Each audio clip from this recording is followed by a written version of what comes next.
Welcome to our webinar series, Build Back Better. Today's topic is, what can we learn from government civil society collaboration in the COVID-19 pandemic response? Well, you know, civil society is almost everywhere and it has many forms, and it does a lot of activity, like, for example, providing evidence for policymaking, being part of the decision-making processes, doing advocacy, but also working, of course, as a watchdog to hold to account governments and authorities. But they are also providing services for the members, the constituency, and often to the general public. And they are often also involved in the governance, in particular when it comes to self-governance. So civil society is almost everywhere, very important and very, very useful in many, many ways. And we've seen this in our previous webinars. Last week, we had one on hard to reach groups. It was about the vaccine rollout. It was very clear that without help from civil society organizations, often also self-help, there was no way to reach these people in the large numbers that we need. And we had another webinar on long COVID, where we've seen that both bringing together the evidence, the advocacy, bringing together the experience and the people and giving them a voice was impossible without civil society. However, government and civil society relationships are always often a little bit precarious. Not all countries really provide context conducive to working with civil society, and very often governments don't have very effective relationships with civil society. And of course, there are vast variations how government and civil society are linked across the WHO European region. And COVID-19 has made this almost a little bit more difficult. I mean, we now need the input from civil society more than ever, but at the same time, we have seen, of course, a lot of top-down policies. We have seen centralization of power. We have seen countries that have used, for example, emergency legislation to respond to the COVID-19 pandemic. And this is not really conducive to working with civil society. So, very important that we look into how government and civil society can work together effectively. And clearly, this is not something which is just relevant for COVID-19. This goes way beyond COVID-19, and should also be part of how we build back better after the pandemic. Today, we have lined up for you four excellent speakers. First of all, my colleague from WHO headquarters in Geneva, Koch, she will present an overview and also results of a recently conducted survey on the topic. We have as spotlight speaker Roman Kowal, Institute for Peace and Common Ground in Ukraine. We have Isa Alves from Portugal, from the Portuguese Health Council, and Ronnie Fay from the Pevy Point Traveller and Roma Center in Ireland. Just a couple of things on the housekeeping. First of all, we have a very tight time budget. So we ask all presenters, and I know it's quite a challenge actually, to be very brief and stick to this time budget. Please, all your questions, comments, and ideas, put them through the chat box. My colleague Erica will later on feed them back to the panelists. And please also be reminded that we are recording this webinar and it will be made available very soon on our YouTube account, but also on our YouTube channel, but also on our website. So that's about it. And now, Erica, the floor is all yours. Please launch the poll. Thank you very much. Welcome, everybody. Yes, if we could get the poll up on the screen. This is just something so that we can get a feel for where you are as an audience. Just two questions. First of all, in your country, have government agencies been working with civil society organisations during the pandemic? That's just yes or no. And then the second question is, which areas have seen the most cooperation between civil society organisations and government? So has it been in policy development, developing the evidence base, advocacy work, consensus building, service provision, oversight, or none of the above?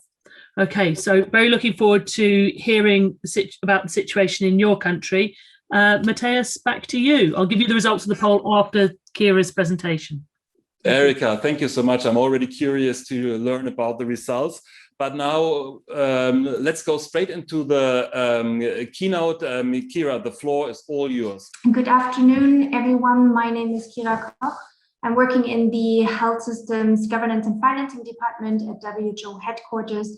And it is a real pleasure to be here with you and take part in today's conversation about the collaboration between governments and civil society during the COVID-19 recovery and response efforts. As you just mentioned, the COVID-19 pandemic has increased entrenched inequities in societies, affecting the most vulnerable and marginalized more harshly than others. Yet many governments woke up to that reality fairly late in 2020, partly because the governance mechanisms put in place for the COVID-19 response did not systematically engage with those very communities affected most by both the virus itself, but as well by the restrictions put in place to contaminate the viral spread. Where there have been gaps in government reach, civil society and community groups have stepped in and played a vital, often intermediary role, providing support, advice, and information to lay people in hard-to-reach population groups. Yet when it came to governance decision-making, civil society and community groups' insights were not always capitalized on for the emergency response. Numerous calls were made in the early days of the COVID-19 crisis to consult more broadly with governments, also increasingly acknowledging the importance of collaborating with communities and civil society. Now, about 1.5 years into the pandemic, we wanted to get a better understanding on what has changed in terms of the government-civil society collaboration and what we can learn to build that better for improved health governance, inclusive decision-making. Next slide, please. So, and this is exactly what we attempted to do. The World Health Organization, the WHO Regional Office for Europe, the European Public Health Alliance, and EuroHealthNet conducted a rapid survey to gain a better understanding of developments in government civil society engagement over the course of this protracted pandemic. The survey's aim was also to get a sense of both key challenges and solutions for meaningful engagement between governments and civil society in the WHO Euro region. The survey was open from 20th May until 4th June, and we received a total of 34 respondents, answering a mix of multiple choice and open-ended questions. Let me be explicit here. We are, of course, very well aware that the simple and rapid nature of the survey doesn't allow for any representative conclusions. Nevertheless, with all the caveats and limitations, the results reinforced findings from a global 2020 survey and WHO's ongoing work in countries. As we can see in the next slide, let me give you a first quick overview of the main survey results before we look into how we can address challenges for meaningful collaboration. The majority of respondents came from civil society and community groups working at national level, followed by government authorities, civil society active at pan-European level, and health practitioners. We actually had a fairly good 50-50 split of respondents from the Western higher income part of the WHO European region versus the middle lower income Eastern part of the region. In total, we had respondents working in 18 countries with a few that worked across the pan-European level and a broader range of countries. In the next slide, we see among this multiple choice, multiple answer question, more than half of the respondents stated that civil society work remained largely independent from the government-led COVID-19 response. As one survey respondent mentioned, I put it here on the slides, we clearly state the needs, wishes, demands, and there's hardly any feedback. There was, however, a small subset of those respondents specifying further that parallel engagement channels were sometimes used with individual government actors. 13 respondents stated formally or informally consultation with civil society, while to a lesser extent, respondents indicated that governments worked side by side with community leaders for information campaigns or contracted them out for COVID-19 public health actions. 32 out of the 34 respondents, or 16 out of the 18 countries represented in the survey, reported that civil society representation was, however, absent from their country's COVID-19 task force. Next slide. Almost 70% of all the respondents described government's engagement with civil society as ad hoc and unsystematic, with one respondent mentioning that there are no formal mechanisms in place. The interaction is often ad hoc and contingent on individual civil servants. And this respondent continued by describing this approach to often reactive rather than proactive for policy planning and or responses. Out of this group, 3/4 assessed government follow-up subsequent to the ad hoc engagement to be little, if any, and only 1/4 as good. As you can see further from the chart, 18% of all respondents reported no government civil society engagement, while only 9% actually indicated regular engagement through established channels for participation and communication. To be noted here are variations in government engagement with communities within the same country. And I've mentioned it here as well on a quote from a survey respondent who basically mentioned cooperation at local and municipal level is relatively good, while the cooperation and dialogue at national level is limited. Next slide. We also ask survey respondents on the potential changes over time of government civil society collaboration. Unfortunately, as you can see on the slide, nothing much has changed. The majority of respondents did not think that government civil society collaboration and engagement has improved or assessed improvement as minor compared to those who assessed them as moderate or substantial. And one respondent here particularly pointed out to the lack of expertise as one of the main challenges to involve civil society. Next slide. So what can we take from this rapid survey analysis? First of all, the government COVID-19 response continues to be disconnected from the actions and efforts of civil society to address the crisis. Two, insights gained from civil society engagement with communities were not systematically brought into COVID-19 decision-making processes, and the ad hoc one-way nature of collaboration predominantly prevails. However, this does not provide the necessary platform for meaningful engagement. We need to change the ad hoc nature to a regular, institutionalized mode of government engagement with civil society and community groups. Enabling such an environment requires, however, political will and prioritization. It also calls for a shift in mindsets, which recognizes that meaningful interaction is fostered when policymakers make visible efforts to listen and accept also that one may not have all the answer to solving health system challenges. In essence, it is about creating an enabling environment where not only the more influential, but also the less powerful stakeholders have a real opportunity and feel safe to relate their views and experiences. However, what we can see in the work in countries is that the skill set needed to foster such an environment, which means to create, to manage, to sustain participatory processes for policy decision-making, is one which government cadres have not yet been adequately trained in. Investing in such trainings and skills is, however, much needed to build back better. Participatory spaces embedded into health systems operations can be leveraged in service of an emergency response such as COVID-19, rendering the COVID-19 mode of governance more inclusive.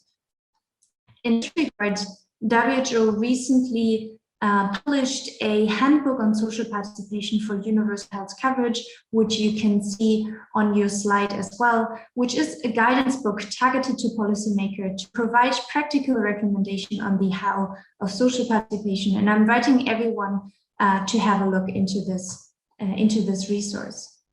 Next slide. The handbook also offers 3 capacity dimensions, which I would like to focus on, which are most relevant for policymakers when it comes to both steering a participatory process and sustaining it over time: recognition, technical, and communication skills. Briefly on those 3 dimensions. First, the recognition skills. Recognition is the most fundamental dimension of capacity for equal and meaningful interaction, but it is also the most difficult to build. It is really about understanding the added value of participation for policymakers, recognizing that participation is essential to health planning and policymaking and enables a win-win situation for all actors. It is also about willing to create equitable spaces for participation. And here it really comes in the first place with the recognition that power imbalances between actors in a participatory space are not given. And we need to try to level these power imbalances for meaningful engagement for all actors involved. Secondly, the technical skills to design and facilitate participatory processes. Governments, in particular here, mid-level civil servants who are in charge of conducting and organizing a participatory space, need to be able to choose the appropriate methods and tools for participation, as well as the design process tailored to the country context, to the subject of discussions, and to the actors involved. What we can see is that a clear capacity deficit is, for example, when there is an ability to take people's experiential testimonies, like, for example, the lived experience for those most affected, and related technically to the subject at hand. And lastly, communication skills. The ability to leverage different communication channels to hear from the population, communities, and society. And this, in the first place, means the capacity to listen in, but also to provide and disseminate feedback post-consultations. Government cadres also skills in translating sometimes abstract health systems concept into relatable and concrete real-life issues in simple, non-technical language, which is adapted to the audience. Next slide. So Kira? Really here, yes, I'm last slide, sorry for that. Just to quickly sum up, so it's really that social participation needs to be at the heart to build back better. It's an ad hoc interaction which is not sufficient.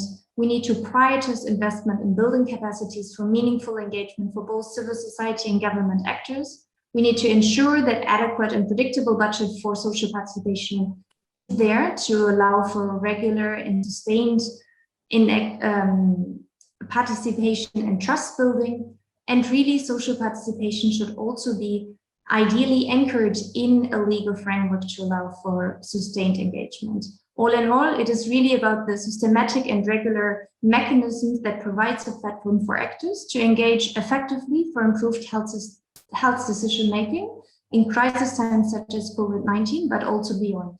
Thank you so much, and sorry for getting a little bit over time. Over to you, Kira, Martin. thank you so much for this excellent overview, and also thank you so much for running on such a short notice this survey, even though it paints a little bit of a sobering picture, actually. And you would say at this moment, you know, we need civil society most, and then it's quite mixed, actually, the picture which we see, but also very nice that you not just portray the problem, but also come up with a couple of solutions. And you were talking about recognition, technical skills, and communication skills, actually, which are required to work effectively with civil society. The research, as I understand, Kira, will be also published in our journal EuroHealth very, very soon. So that's great. Good start. Thank you so much. Erika, what about the results from the poll?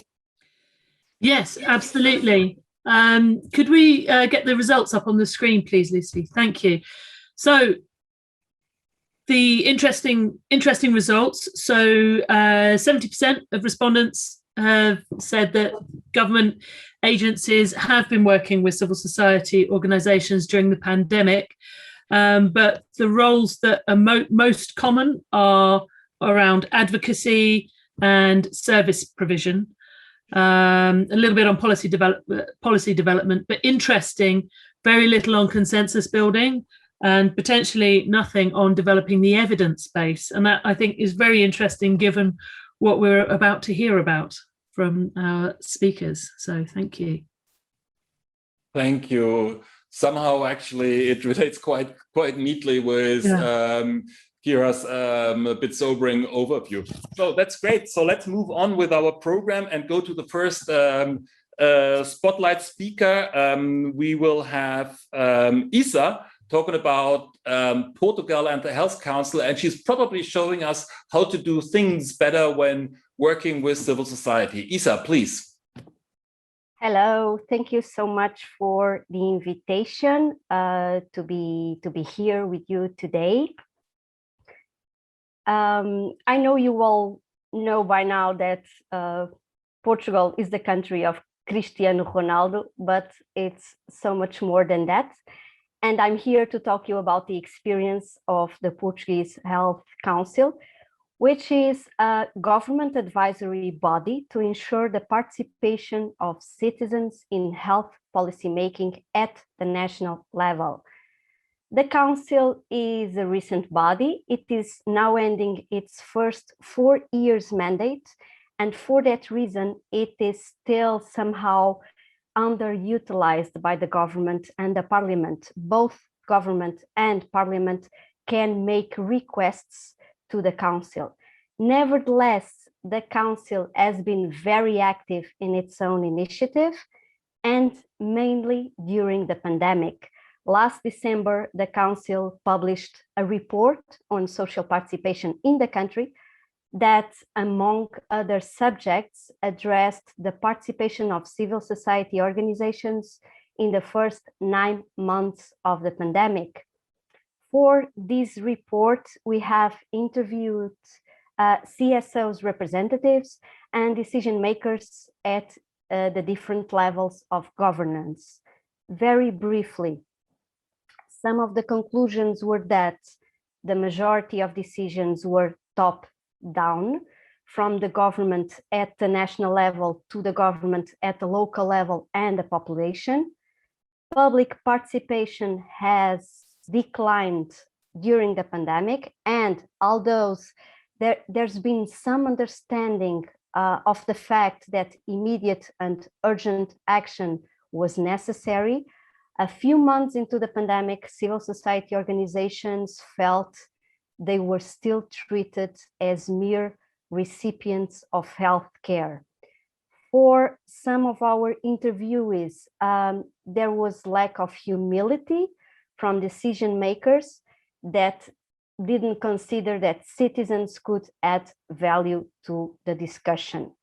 An interviewee showed concern that the lack of participation could even instigate aggressive responses from the population in the future due to the erosion of trust in democratic processes, and could also affect future policies such as vaccination programs. Thus, considering these conclusions, what could be improved in the future? The Health Council reports highlights the fact that a cultural shift is necessary regarding public participation in the country. Across interviews, public officials and decision makers talk about the need to promote more health literacy and public participation literacy among citizens and civil society to achieve this shift. However, they seem to lack the awareness that it is equally important to build capacity in public participation mechanisms and activities within the government at all levels of governance. Public participation activities require a set of specific skills. Kira addressed them, and that these skills are yet to be developed or prioritized at the government level. My key takeaways from this presentation are: citizens' trust in the government must be built every day. For that to happen, we need to create more communication channels between civil society and decision makers, as well as opportunities for participation. This trust comes at an extremely high price, especially during an emergency like COVID-19. Therefore, it is also vital to build capacity and promote training for health professionals, decision makers, and government officials, so that citizens' participation becomes part of the decision-making process at all stages. So thank you so much. Isa, thank you so much for this very interesting and concise report on the Health Council in Portugal. And I think even though, as you have presented the results of the report, that engagement has declined, at the same time you have at least a shared institutions which is making this transparent and is addressing the problems and also pointing into the direction what could actually be done to improve the situation. So thank you so much for this great presentation, Isa. And we move to our next speaker, and I have the pleasure to invite now Roman from the Ukraine. Roman. So basically, this is the name of our project, and this is what we do in Ukraine, basically. And as you see in the right upper corner, I represent the Institute for Peace and Common Ground. And since there is nothing about health in the title of our organization, I will say a few words about our organization. And our mission perfectly responds basically to one of the lacking capacities that the research that Kira has presented described. And it's basically to help people to reach common ground in situations of conflict and also in challenging situations such as pandemic. And we work with dialogue in communities. We worked on reconciliation, which is called restorative justice, which involves the legal system. We worked with the education system and introduced restorative practices in schools, and obviously community safety and security and stakeholder capacity development. So that's probably why we became the partners in this particular year with WHO. And I will skip this slide because it basically reflects on our achievements with working with Ukrainian government through the 20 years of IPCG work. And this is one of the tools that we have developed, and it's basically the website, unfortunately in Ukrainian, so those of you who doesn't speak Ukrainian may not benefit from it, but those who do, you have the link. And the practical tools that is opened on the screen, it's basically a set of instruments that communities may involve in order to do the risks analysis and build the capacity and develop the community safety programs, do the budgeting and strategic planning. So these tools, if you open them, have just the detailed instructions how to apply this. These are our publications. And this is the research that we've done to assess how the government, especially the national government and the local authorities, met the first 6 months of the pandemic and the quarantine measures in Ukraine. On the side, it is in Ukrainian, but I will present you some English results. The goal was basically to analyze security challenges triggered by the quarantine and review best crisis management practices at various levels. The objectives were, well, basically you see them on the screen, whether the authorities have been ready to the lockdown, and the local governments as well, and what were the available security models and protocols and how they've been implemented at national level. Identify successful and unsuccessful strategies and tactics, and analyze the impact of quarantine-related restrictions upon social cohesion and social dynamics of territorial communities at different levels. The research allowed us to identify just a few strengths that the respondents in more than 10 regions that we interviewed have mentioned. Well, in general, the managerial decisions at the beginning of the quarantine were timely and reasonable according to the respondents. So basically, they were timely and reasonable with regard to the virus spreading prevention. But then you will see the criticism as well. The crisis communication on the start was sufficient, targeted, and timely. And the algorithms and protocols of the action have been more or less practicable and accessible. So the electronic solutions of some of the existing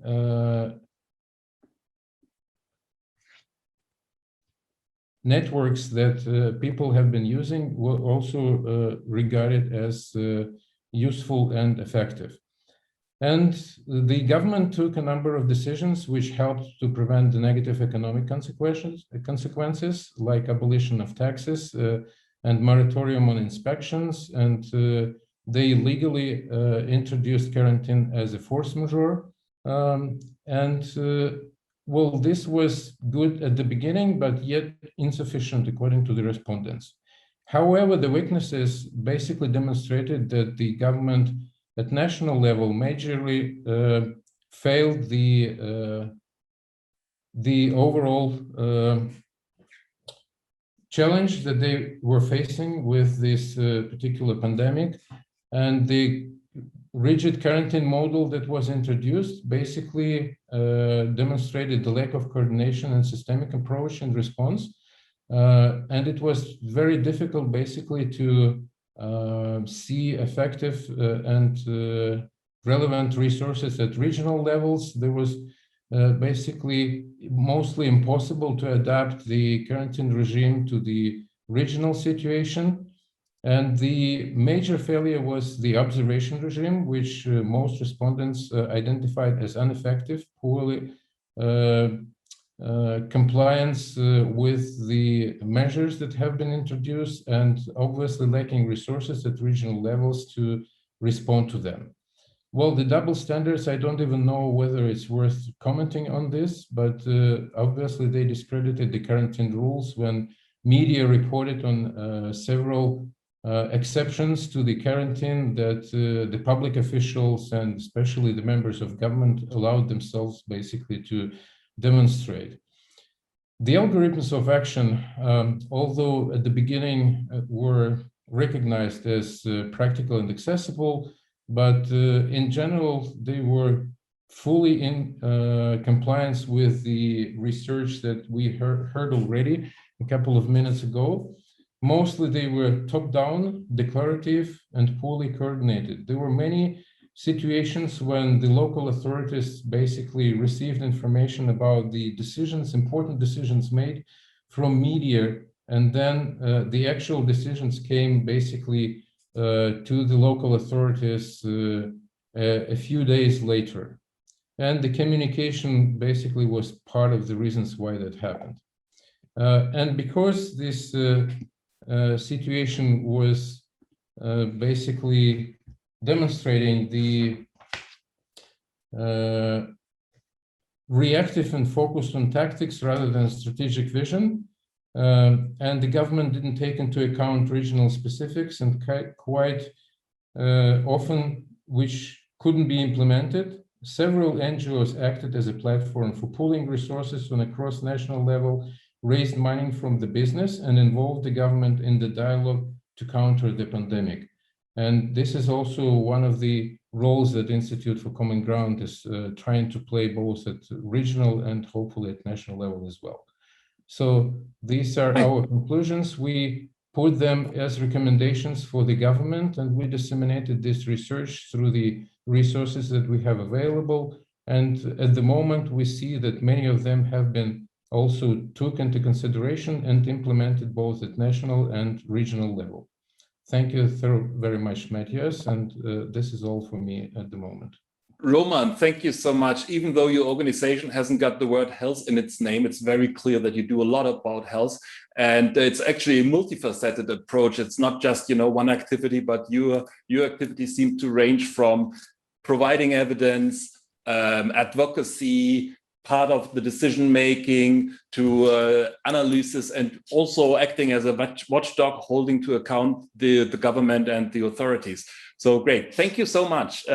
We'll move now right to the next spotlight speaker from Ireland, and Ronnie, the floor is all yours. So just to say, Pavy Point is a national NGO, and we worked at local, regional, and national and European levels throughout the pandemic.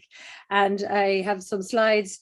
It's just to give people a sense of some of the work that we did, but I don't intend to So I'll move on to the next slide. As I say, we work at community, service and policy levels, and do policy research, policy development, advocacy, and community development is core to our work. So the next slide, during COVID, we did lots of work, and I suppose our starting point, you can move on to the next slide, please.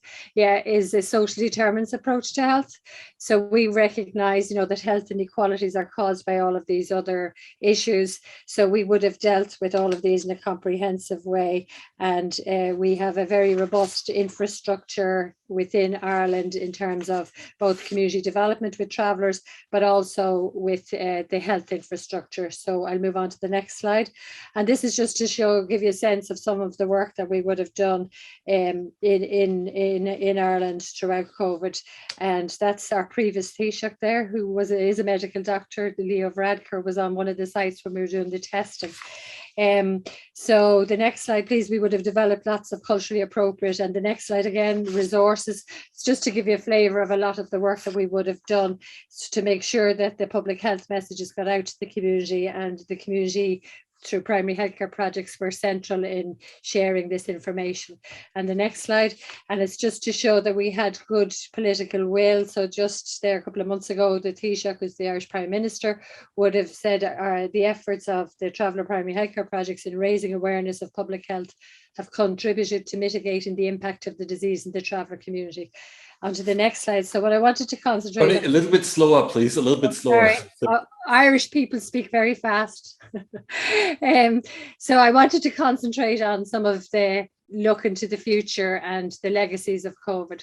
So one of the key things has to be a recognition that of the inequalities experienced by both traveller and Roma community within Ireland, and that's central. And we hope COVID, if we've learned nothing else, there has been a spotlight put onto, the pre-existing health inequalities, the poor living conditions, the poor education, high unemployment, etc. During COVID, we had a whole of government approach to addressing the pandemic, and departments pooled resources, and that was really welcome. We need political will, and as I said, we had it to some degree, but we still need policy implementation. So I think sometimes people think because you've access to politicians that you actually get results, but having the access and actually having the implementation are two different things. There's a lot of anti-traveller and Roma racism, and that has to be addressed. And that certainly, even in terms of, how travellers were perceived for spreading the disease, and that, that a lot of work had to be undertaken to reduce that. I suppose what we want is an acknowledgement and resourcing of community development as an essential tool to create the conditions for the realisation of human rights, particularly for traveller and Roma rights within Ireland. So without the community development infrastructure, we wouldn't have been able to do the work we did, and the state wouldn't have had a strong body that they could harness to support the state in mitigating the worst of the impact of the pandemic on these very vulnerable communities. One of the challenges, and I think it came out in the research that was presented earlier, is there needs to be greater parity of esteem and recognition of the roles and the expertise of NGOs, of civil society, and government departments, statutory agencies, and also academics. We don't just want academics interpreting our work and describing our work. There has to be greater parity of esteem. The next slide, please. There was really good collaboration and partnership approaches. And again, that was in the research, very good communication. But what's central to ensuring this is the institutional mechanisms. It can't be based on who you know and personal relationships. So one of the things we did early on was we would have had weekly calls, telecoms with the health service executive in Ireland, and they still go on. So they were weekly, then fortnightly, then monthly. So it was so we could respond to the issues as they emerged. The social determinants approach to health is crucial, and that's quite a challenge because despite what our Department of Health might say, they still revert to healthcare, and they don't take the responsibility about the social determinants, and unless they're addressed, we will still have health inequalities. We were talking about the evidence base. we were very clear we needed quality data on ethnicity, because unless that data was collected, we couldn't see how the pandemic was impacting on very marginal groups and minority ethnic groups, including travellers and Roma. So we lobbied from March 2020. It's still, we got it on the health system, on the COVAX system, but it's still not implemented effectively. But it's really important that we have that, otherwise we don't know what the outcomes are. We're looking for a National Traveller Health Action Plan to be published, implemented and resourced, and that has been promised since 2017. We need the involvement of public health doctors. Through their involvement, we got a ban on evictions in Ireland. We got really important electricity, water, all those things delivered that we'd been lobbying for years. So public health doctors have a key role. But the language of public health doctors, I think, also needs to change, and they need to use more rights-based language and not service provision language or safety or public health. We need improved terms and conditions for workers. And the last slide there, please. We want to ensure that the crisis doesn't further exacerbate health inequalities, because there's a big move to telehealth. If you don't have Wi-Fi, if you don't have digital skills, if you don't have a computer, telehealth just exacerbates health inequalities. We need targeted and mainstreaming policies and measures, and we need measures to lessen the impact on travel of COVID-19 on traveller and Roma education, because we know the better educated you are, the healthier you are. And then I have just a last slide, which has some our own reports, just so when this goes into the box, people can access it. And what I would say overall is that without NGOs or civil society, state policies won't have their optimum effectiveness. And that was very clear, certainly for the traveller and Roma communities in Ireland. Thank you.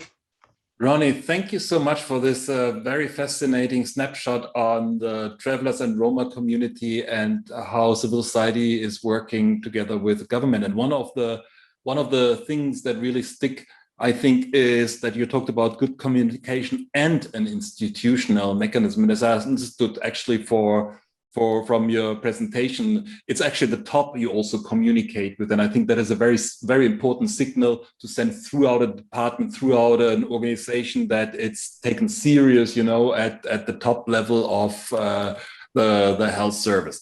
Thank you so much. Great. So that was our third spotlight speaker. And now, Erica, over to you. Has been coming something through the chat box? Not much in the chat box yet. So I'm relying on previously submitted questions. But yes, please do ask your questions in the chat box. So a couple of things, really. When we look at the involvement of civil society organisations in the COVID-19 pandemic and the cooperation between governments and civil society organisations, how was it the same as usual during the pandemic, and how was it different? And I suppose the key question is, what would you keep learning from the pandemic, and what would you never want to see again? So that's one of the questions that came out. And then a very practical, what practical tips for achieving social participation when time is critical and decisions need to be taken at speed? So what are your practical tips for actually engaging with communities when you've got to make decisions at speed? Okay, should we start with those and then? Yep.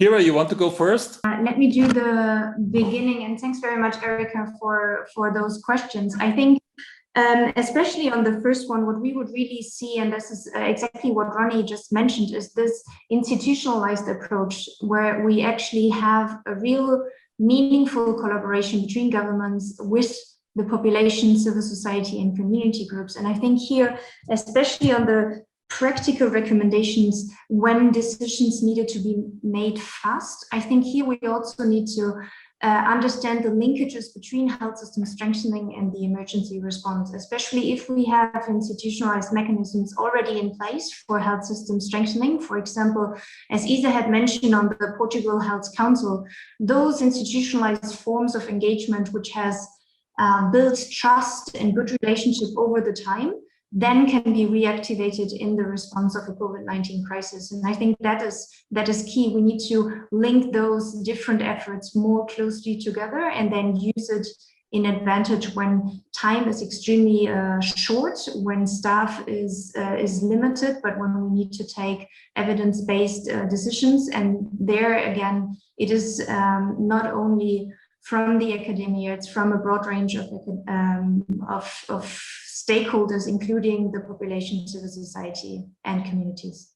Thank you so much, Kira. And that is actually the perfect linkage to give the floor to Isa, because I think that the Health Council in Portugal is some sort of institutional mechanism which facilitates this sort of communication, even if it is still underused. Isa, please. Thank you. Yeah, as I said in my presentation, I think, and we think in the Council, that involvement has to be a day-to-day priority. And we really have to start treating citizens as partners, as real partners. And if we do so in a daily basis, it will be easier and easier to keep people and civil society as allies. So when a similar health emergency occurs, so it will be easier to for civil society and citizens to abide to health recommendations if they've been treated like our partners in a normal situation and in a day-to-day basis.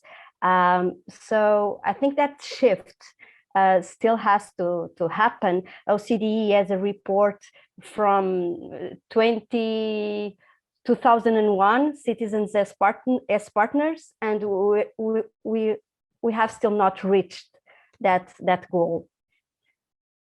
And I can figure that all too often citizens and civil society organizations are considered a nuisance and being difficult and making trouble all the time, isn't it, Isa? Yeah, it's true, and we really have to make that shift, because, as I said, distrust comes with a very high price to pay if we don't have like citizens and civil society with us, with the government, abiding to all the health measures that need to be taken in a situation like the COVID-19 pandemic. Thank you so much, Isa. Roman, please. Thank you very much. Sorry for this. And thank you for a great question. Basically, I fully agree with the importance of the institutionalization of the approaches. And there have been two models that we have been working in Ukraine so far. The community dialogue initiative groups, which became very operational actually at the time of response to pandemics, and the community safety working groups. I'm afraid that my response will not be very much different from my colleagues who already spoke on this time. I've heard some wise people said that the problem of our time is basically three things: fear, speed, and ignorance. And sometimes I would recommend actually not to jump into speedy decisions very quickly. And our government at national level clearly showed that it's not the best approach to do. And because it's not only important to engage citizens into the process of decision making, but sometimes it's even worse to engage the experts before you make some decisions. And in this regard, my major advice would be to engage, basically ask questions and listen, and then take what you've heard into consideration and make smart decisions. And I guess that's the major and the best example when you can see that good decisions have been taken. Thank you so much, Roman. So again, you underscore the importance of this institutional mechanism and the proper communication between the different, between government actually and civil society organization. And apparently that needs to be a different sort of communication than just between experts in government. Thank you so much. Ronnie, please. Ronnie, you're muted. Sorry. The point I made in the presentation is we do need institutional mechanisms, that we can't rely on goodwill and personal relationships. They only get you so far. And it shouldn't matter who's in government or what the role of the civil servant is, you know, that I think you have to have those systems in place, and they need to be reviewed and updated and changed and be accessible and all of that. I think also, you know, that there has to be a recognition of the role of civil society NGOs, and a critical voice is good for society, and it can give early warning to issues that are emerging, to the issues for people who are particularly marginalized. And often that's seen as a criticism of the state rather than, you know, something that's useful and that creates win-win situations. I also think for many civil and public servants, they don't know how to do consultation, and that it should be put into their job descriptions and put into their annual appraisals, you know, that if you don't do this well, it's part of the criteria that you're actually judged on. It isn't just how much money you got or how much money you saved. It's how did you collaborate? How did you give added value to the work? And how did you work with NGOs? And it should be a core competency. And I suppose one of the concerns I have is increasingly we see consultations getting done as tick box exercises, quick surveys. They have their place, but they need to be much more comprehensive. And the other concern I have with that is the increasing outsourcing of those consultations to private consultants. And of course, you know, who pays, you know, calls the tune. So often they don't report what's actually said. They report what they think the paymaster wants to hear. So I think all of those things create problems. But I think the key thing is that we need to invest in community development. We need to invest in NGOs so that the capacity and all of the trust, you know, and the relationships are formed, but that you have a very good infrastructure and that you can harness it. And particularly as we saw during the pandemic, it was really useful, you know, and certainly saved lives. So, and then the other bit I just wanted to say was the need for data on ethnicity. I know some countries think it's, you know, not allowed under GDPR. Of course it's allowed. It's really important in terms of, you know, identifying discrimination and promoting equality and protecting human rights. And that has to be something that we do regularly. Ronnie, can I ask you back on this institutional mechanism, because that seems to be a common theme for all the speakers today. Isn't there sometimes the danger if you get too close to a government and if it is too strongly institutionalized that you are losing credibility with your constituency you're representing actually? Isn't there some danger, you know, you get closer and you have deals with the government and you do a favor, then they do a favor for you and your constituency doesn't understand this anymore? Absolutely. And that's why you need to have accountability mechanisms back to the community, because I think there's a real danger when you're in those rooms that you can get too comfortable and have personal relationships, which of course are really important, but that it's your accountability back to the community so that you're actually articulating the issues for them that they're raising at particular points in time.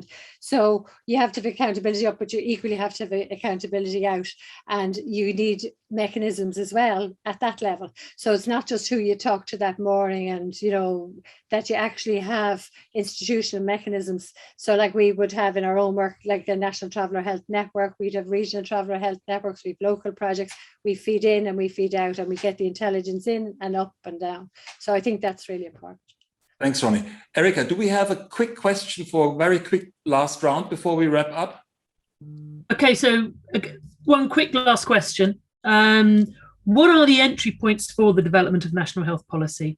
If you want to influence national health policy as a civil society organisation, what are the entry points?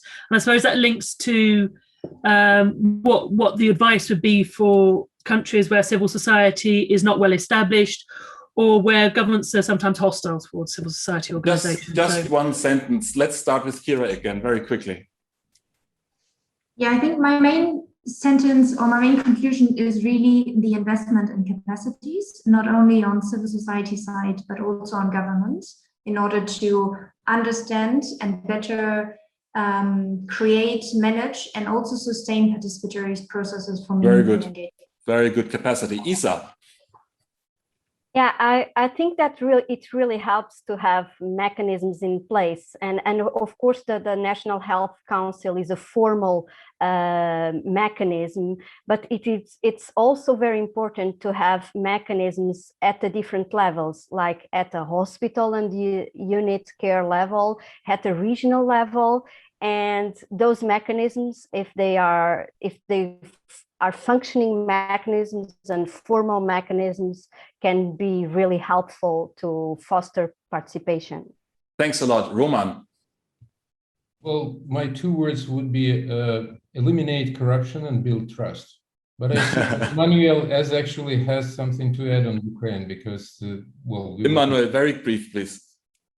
Yes, hi everyone. So, as you know, I represent the health cluster, which is focusing mainly into a blast of Ukraine that are affected by a conflict. And so we have a humanitarian condition. Now, in this case, there is an initiative that is started in 2016, which is called the Humanitarian Developmental Nexus. It's a platform on which humanitarian actors and developmental actors and local institutions and civil society, they meet and they try to find a way to work together, a new way of working. Why? Because if we keep standing on the humanitarian, it will be always just need, action, done. And this is gonna create a kind of assistentialism. If we stay on the developmental, we might risk to remain blind and not seeing at what are the life-saving issues. And if we don't consider the civil society organization, which are those that are really in contact with community, together with NGO, of course, that's so. I will copy paste the link here of the initiative, which is a very generic one, and then happy to discuss more. Thanks, Roman. Thank you so much, Emmanuel, for filling us in on this very important situation in Ukraine. Apparently, in civil society is super important, this situation. Ronnie, please, your last sentence before we... For me, it's that we need a whole of government approach to health, because I think as long as it's compartmentalized within a Department of Health, which is really a Department of Healthcare, we don't have effective health policy and the right to health cannot be achieved. So for me, it's a whole of government approach. And then for our own advocacy, we got lobbying, we got it into the programme for government. We now have to make sure we got it into the National Traveller Roma, the European Roma Inclusion Framework. So we use lots of different tools to try and result in outcomes.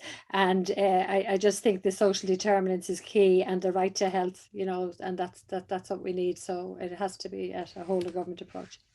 Thank you so much, Ronnie. And now just a quick wrap up with Kira. Thank you so much, Matthias. I think this was a very interesting session, and thank you so much for all the spotlight speakers. I think it's, again, one aspect more to understand the critical value of civil society, the added value of social participation, and what we can learn in order to build back better. And for me, it's really that creating that conducive environment for participation, to leave out the tokenistic approach, to have good representation and participatory processes. And I think that's the most, to learn and listen to each other in order to improve health policy and decision-making that responds better to the needs of the population. Over to you, Matthias. Thank you so much, Kira. And for me, I would like to end with a little bit of a paradox, because we all see that in the pandemic, health is so high on the political agenda, higher than ever. But at the same time, actually, in a way, civil society and civil society engagement has been left behind. And we all know that if we want to build back better, we will need to have better involvement of civil society and better context for working with civil society. Thank you so much. And please tune in next week when we are talking about travel restrictions. Bye-bye. Bye. Thank you.